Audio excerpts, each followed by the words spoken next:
وقالوا الحمد لله الذي هدانا لهذا وما كنا لنهتدي لولا أن هدانا الله। আল্লাহ তাআলা বেহেশতবাসীদের হেদায়েতের পরে সফলকাম হওয়ার পরে বেহেশতবাসীদের বেহেশতের মধ্যে ঢুকে একটা এই আয়াতটা পড়বেন। তার মানেটা হলো, আল্লাহ আপনার কাছে যদি আমি হেদায়েত না পেতাম, সঠিক পথে যদি না থাকতাম, তাহলে আমি এই বেহেশতে আজকে আমি প্রবেশ করতে পারতাম না। আজকে এই মহান সংসদে যে জায়গায় দাঁড়িয়ে আমি বেগম খালেদা জিয়া, তারেক রহমান এবং মুন্সিগঞ্জ ৩ আসনের মানুষের কথা বলবো। বেগম খালেদা জিয়া যদি আমাকে, তারেক রহমান যদি আমাকে নমিনেশন না দিয়ে, সর্বোপরি আমার এলাকার মানুষ যদি আমাকে ভোটটা না দিতেন, এই মহান সংসদে দাঁড়িয়ে আমি আমার হৃদয়ের কথাগুলো, আমার এলাকার কথাগুলো, আমার তারেক রহমান এবং খালেদা জিয়ার প্রতি কৃতজ্ঞতার কথাগুলো আমি বলতে পারতাম না। সুতরাং শুকর আলহামদুলিল্লাহ। আমাদের এই জায়গায় দাঁড়িয়ে আমি একটি কথা বলবো, এই কথা যদি আমি না বলি, এইখানে মাননীয় প্রধানমন্ত্রী, মাননীয় স্বরাষ্ট্রমন্ত্রী উপস্থিত। বাংলাদেশে 12 ফেব্রুয়ারি নির্বাচনের পরে একটা মাত্র ক্যাজুয়ালিটি হয়েছিল, সেটা নির্বাচনের পরের দিন, সেটা 13 তারিখ। কিন্তু এই 13 তারিখের এই ঘটনা আমি স্থানীয় প্রতিনিধি হিসাবে আমি জানতাম না। কিন্তু 13 তারিখ রাতে ঢাকা বিশ্ববিদ্যালয়ে একটি মিছিল হয়েছিল। ওই মিছিলে তারেক রহমান বাংলাদেশের প্রধানমন্ত্রী হয়েছেন 18 তারিখ। কিন্তু 13 তারিখ কারা ওই দিন ওই হত্যাকাণ্ডের জন্য তারেক রহমানের বিরুদ্ধে মিছিল করেছিল, আমি এই হাউজের মাধ্যমে স্বরাষ্ট্রমন্ত্রী মাননীয় সালাউদ্দিন ভাইয়ের মাধ্যমে আমি ওইটার আশু তদন্ত এই কারণে চাচ্ছি। বাংলাদেশে অনেক কিছু হয় আমি জানলাম না, অথচ তারেক রহমানের বিরুদ্ধে এটা যে একটা প্রপাগান্ডা ছিল, মিথ্যা প্রপাগান্ডা ছিল, তার প্রমাণ 2 দিনের মধ্যে বাংলাদেশের সেনাবাহিনী এবং পুলিশ এটা তদন্ত করে। এটা একটা পারিবারিক এবং একটা বৈবাহিক একটা জটিলতা থেকে 1.5 বছরের পূর্বের একটা ঘটনা থেকে এই একটা হত্যাকাণ্ড ঘটেছিল। আমার প্রশ্ন এখানে, আজকের এই তারেক রহমান বাংলাদেশে উনি যে জায়গায় বসে আসছেন, এই বসে আছেন, এই যাওয়াটা, এই বসে থাকাটা এত কণ্টকাকীর্ণ ছিল না। উনি অনেক বাধা পেরিয়ে, অনেক কিছু পেরিয়ে কিন্তু আল্লাহ তাআলা আজকে ওনাকে এই জায়গায় বসিয়েছে। ওনার আসার পূর্ব কিন্তু বলেছিল উনি বাংলাদেশে আসতে পারবেন না, ওনার পাসপোর্ট নেই, ওনার সমস্ত মিথ্যার জাল বেরিয়ে ওনার পথটাকে কিন্তু অবরুদ্ধ করেছিল। এইখানে আজকে আমি সবচেয়ে বেশি আশান্বিত যারা আজকে এই পার্লামেন্টে বসে আছে। দেখেন, 2 ধারেই দেখেন, এইখানে প্রথম আমি দেখি এখানে কলেমা, প্রথম আমি দেখি সর্বশক্তিমান আল্লাহ এবং তার উপর আস্থা এবং বিশ্বাস রেখে আমি পার্লামেন্টে ঢুকছি। আমি আল্লাহ তাআলার কথা এই কারণে আমি বলবো, আজকে মাননীয় ডেপুটি স্পিকার, আপনাকে শুধু একটা কথাই বলি, আপনি এবং আমি ঢাকা বিশ্ববিদ্যালয়ের মসিন হলে আমরা বড় হয়েছি। আজকে আপনার সম্পর্কে ছোট্ট একটা কথা বলি, উদিত সূর্যের আভা যেভাবে আপনার রাজনৈতিক জীবনে প্রতিফলিত হচ্ছে, আমি জানি না আপনার শেষ কোথায়। আপনার সভাপতিত্বে আমি যদি অপ্রয়োজনীয় না, জীবনে যেহেতু প্রথম দাঁড়িয়েছি, আমার যদি 2-3 মিনিট আপনার এখতিয়ার থেকে দিতে হয়, আমার এখানে যার থেকে আমি যদি ফ্লোরটা যদি পাই, আমার না বলা কথাগুলো যদি বলতে সুযোগ দেন, এই জন্য আমি আগে এই সময় নিয়ে রাখলাম। মাননীয় সদস্য, আপনাকে 3 মিনিট বাড়িয়ে দেয়া হচ্ছে। 90-এর ছাত্র গণ অভ্যুত্থানের অন্যতম আপনি রাজনৈতিক বা ছাত্র নেতা ছিলেন। আপনার প্রতি কৃতজ্ঞতা, তারপর চিফ হুইপের থেকে কিন্তু আমি সময় নেব, যদি আমার কথাগুলো যদি না বলা থাকে, আমি এই কারণে বলে রাখলাম। আমি এইখানে যেহেতু পার্লামেন্টে যারা আছে কথা বলি, এইখানে কি হতো, খেলা হবে, কোমরে জোর নাই, কুইটালামু ফাইটটা যায়, এই কথাগুলো এই পার্লামেন্টে হচ্ছে না।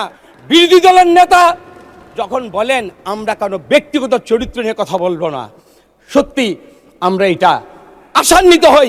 এই পার্লামেন্টটা ভাইব্রেন্ট হোক, এই পার্লামেন্টটা মানুষের হৃদয়ের কথা বলুক, আপনারা সবাই কিন্তু আমরা চাই। শুধু তারেক রহমান সম্পর্কে একটা কথা বলতে চাই, যেহেতু এইখানে আলেম ওলামারা খুব বসে আছেন। বিসমিল্লাহির রহমানির রহিম। ওমাকারু ওমাকারাল্লাহ আল্লাহু খায়রুল মাকিরিন। যতই করো মকরবাজি, আল্লাহ হলো উৎকৃষ্ট মহাকৌশলী এবং আল্লাহ তাআলার কৌশলটা হলো উত্তম। তারেক রহমানের বিরুদ্ধে ফ্যাসিস্টরা 16 বছর মিথ্যা বয়ান দিছে। এখনো যারা তারেক রহমানকে মনে করেছো বাংলাদেশের প্রধানমন্ত্রী হতে পারবে না, এইটাই হলো আল্লাহ তাআলার কৌশলী। আল্লাহ তাআলা মানুষের ভালোবাসায় সিক্ত করে উনাকে ইনশাল্লাহ বাংলাদেশের প্রধানমন্ত্রী করেছেন, যে আমাদের কাছে আজকে বিদ্যমান। আমি আরেকটা কথা বলতে চাই, আমার এইখানে জামাতে ইসলামের এক ভাই শহীদুল আলম ভাই, খুব সম্ভবত উনি 2 দিন আগে বক্তব্য দিয়েছিলেন। উনি উনার ক্রেডিট আমি এবং আমিত্ব বলতে গিয়ে একটা কথা বলেছেন, আমরা হলাম তারা স্বরাষ্ট্রমন্ত্রীর সামনে পুলিশ অফিসার গিয়ে বলেছিল একটা মরে আরেকটা দাঁড়ায়, সেইটাই হলো জামাতে ইসলাম। একটু বলি 16 বছরের ধারাবাহিকতায় এখানে ইলিয়াস আলী, নাসিরউদ্দিন পিন্টু, আমিও ইলিয়াস আলীর সাথে গুম হয়েছিলাম। 17 বছর আমরা 600 মানুষ গুম হয়েছি। যেখানে চৌধুরী আলম গুম হয়েছে সেখানে সাজিদুল ইসলাম মামুন দাঁড়িয়েছে, যেখানে মামুন গুম হয়েছে সেখানে ইলিয়াস আলী দাঁড়িয়েছে, যেখানে ইলিয়াস আলী গুম হয়েছে। এভাবে ধারাবাহিকভাবে 600 মানুষের গুমের উপর দিয়ে ইনশাল্লাহ আমরা পার্লামেন্টে একসাথে আমরা চলার জন্য আসছি। সুতরাং আমি এবং আমিত্বকে পরিহার করে আমরা যদি এই সমাজ, এই রাষ্ট্রকে যে আমরা জনগণের কাছে প্রতিশ্রুতি দিয়ে আসছি, আমরা যদি ওইদিকেই থাকি নিশ্চয়ই জাতি আমাদেরকে ভালোবাসবে। জাতির কাছে আমরা যারা এইখানে আসছি তাদের কাছে কিন্তু প্রত্যাশিত আলাদা। আমরা সবাই বলেছি মজলুম, আমার তো বলতে দ্বিধা নেই। আমি মনে করি বাংলাদেশের এই 52 বছরের ইতিহাসে তারেক রহমান বাংলাদেশের মজলুম প্রধানমন্ত্রী। এই হাউস থেকে আমরা ওনাকে এই উপাধিটাই দিয়ে দিলাম, উনি মজলুম। আমার কথাগুলো আবেগ দ্বারা তাড়িত নয়, এটা বিবেক এবং বিবেক দ্বারা শাসিত। আমি যা বলছি আমি হৃদয়ে লালন করি। আজকে আরেকটা কথা বলতে চাই, আমার নমিনেশনের পূর্বে বেগম খালেদা জিয়া 2 মাস আগে আমাকে বলেছিল রতনকে বলো এলাকায় পড়ে থাকতে, মানুষের জন্য কাজ করতে। আমার অনেক প্রতিকূলতা ছিল, আমি মুন্সিগঞ্জের মানুষকে হৃদয় দিয়ে ভালোবাসি। আমি গজারিয়ার প্রত্যন্ত অঞ্চলের লোক, এই এলাকার কোনোদিন মানুষ নমিনেশনই পাইনি, আমার হাতে কিছু ছিল না। কিন্তু আমি সবসময় আমি আবেগ দিয়ে আমি আল্লাহর কাছে বলতাম, আল্লাহ ওই দিন আমার ম্যাডাম খালেদা জিয়া জীবিত থাকতো, আমার বিজয়ের পরে আমি আমার অন্তরটা আরও আমি শুকরিয়া আদায় করতে পারতাম।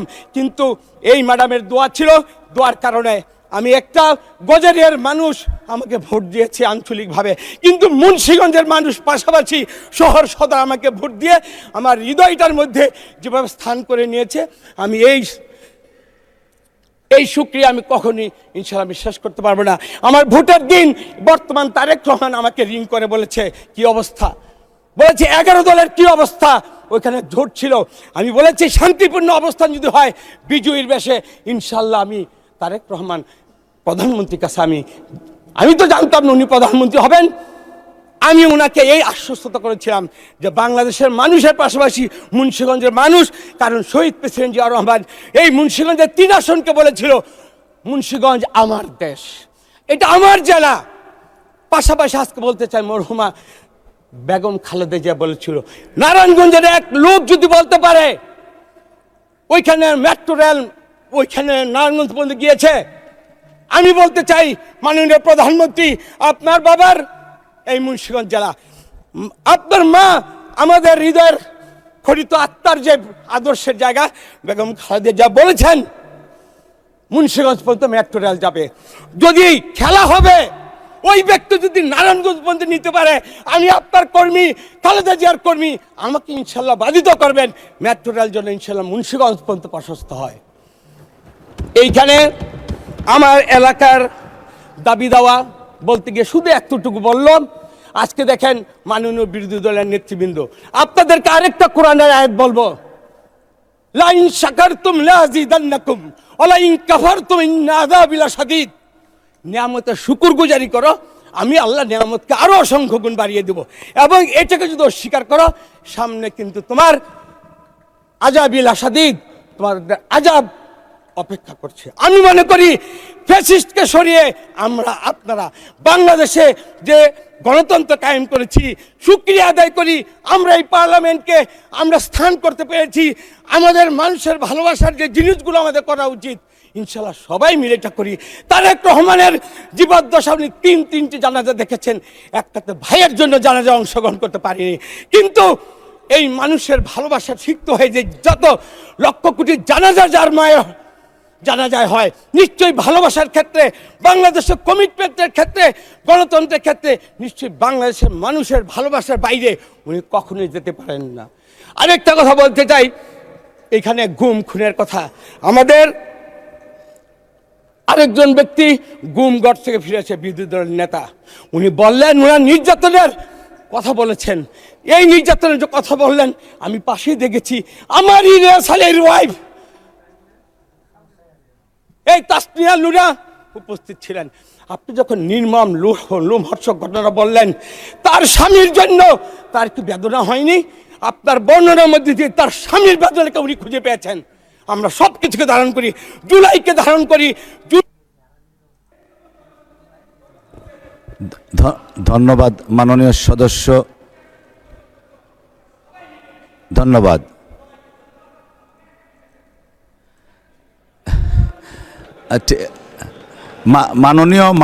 মাননীয়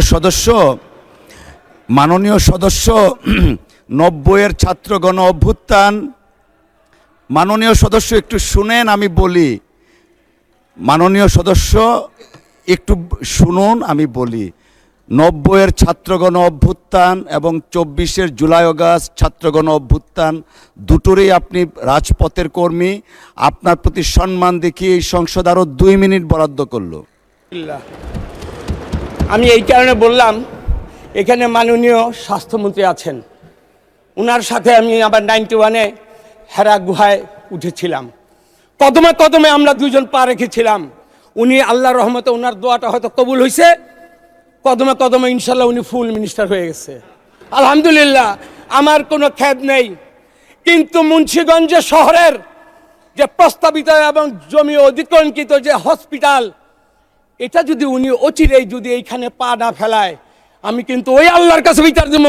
আল্লাহ উঠার সময় কিন্তু আমরা দুজনে একসাথে উঠছিলাম, আপনি কেন আমাকে ফেলে দিয়ে আপনি এখন আমাকে ভুলে গেলেন? এখানে মাননীয় প্রধানমন্ত্রী, এখানে গজারিয়াতে 2টা ব্রিজ, সেটা হলো ফুলদি গজারিয়া এবং গজারিয়া চর কিশোরগঞ্জের 2টা ব্রিজ, মাননীয় শহীদ প্রেসিডেন্ট জিয়া রহমান এবং বেগম খালেদা জিয়ার যে প্রতিশ্রুতি, এটা কখনই আপনি মুন্সিগঞ্জকে ভুলবেন না, সে আশা প্রত্যাশা ব্যক্ত করে সবাইকে ধন্যবাদ জানিয়ে, মাননীয় স্পিকার, আপনি যে সম্মান দেখিয়েছেন 90 চেতনা মসিন হল, এটাকে স্মরণ রাখছেন, সেই জন্য আপনাকে ধন্যবাদ। আপনার স্বপ্নগুলো আকাশ ছুবে প্রবাসীর হেলিকপ্টারের মাধ্যমে। বিয়ে, জন্মদিন অথবা যে কোনো বিশেষ প্রয়োজনে হেলিকপ্টার ভাড়া করতে যোগাযোগ করুন স্ক্রিনে দেয়া নাম্বারে। প্রবাসীর হেলিকপ্টার, নিরাপদ ও সাশ্রয়ী বাহনের বিশ্বস্ত নাম।